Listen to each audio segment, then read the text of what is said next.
అన్ని రంగాల్లో మన తెలుగువారు ఇవాళ మన దేశమే కాకుండా ప్రపంచం అటు క్రీడా రంగంలో అయితేనేమి మన వాళ్ళందరూ కూడా మన దేశపు ఘనకీర్తిని చాటుతున్నారు.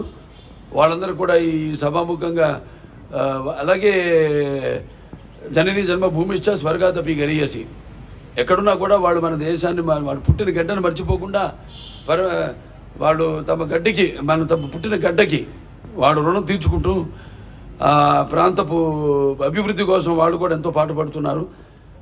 వాళ్ళందరూ కూడా ఇవాళ మరి రాష్ట్రం అభివృద్ధి కోసం అటు ఆర్థికంగా సాంకేతికంగా లేకపోతే సామాజికంగా లేక రాజకీయంగా కూడా ఎంతోమంది ఇక్కడ మనవాళ్ళు అక్కడున్న వాళ్ళు లేకపోతే అక్కడ మనవాళ్ళు ఇక్కడి నుంచి వెళ్ళిన వాళ్ళు వలస వెళ్ళిన వాళ్ళందరూ కూడా ఎంతో బ్రహ్మాండంగా వాళ్ళ తెలివితేటలను ప్రదర్శిస్తూ ఇవాళ అన్ని రంగాల్లో కూడా ప్రపంచం వ్యాప్తంగా కూడా అన్ని రంగాల్లో ప్రథమ స్థానంలో ఉండి ఎంతో దేశపు ఆర్థిక సామాజిక లేకపోతే సాంఘిక అభివృద్ధికి ఎంతో తోడ్పడుతున్నారు.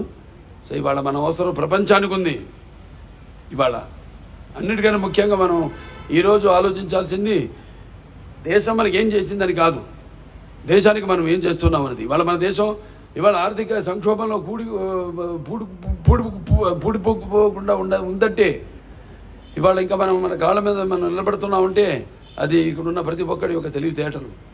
అందుకే మన దేశం ఇవాళ ఇంకా ఆర్థికంగా మనం బలంగా ఉన్నాం. మనం ఆర్థికంగా కాబట్టి మనం తెలివితేటలను తుచ్చమైన వీటి కోసం ఉపయోగించుకోకుండా తమ స్వార్థం కోసమో లేకపోతే తమ బాగోగుల కోసమో కాకుండా మొత్తం సామాజిక అభివృద్ధి కోసం అందరి యొక్క అభివృద్ధి కోసం మీరంతా కృషి చేయాలని ఈ యొక్క 78వ స్వాతంత్ర దినోత్సవ సందర్భంగా అందరూ శపథం చేయాలని ఈ సభాముఖంగా తెలియజేసుకుంటూ నేను సెలవు తీసుకుంటున్నాను.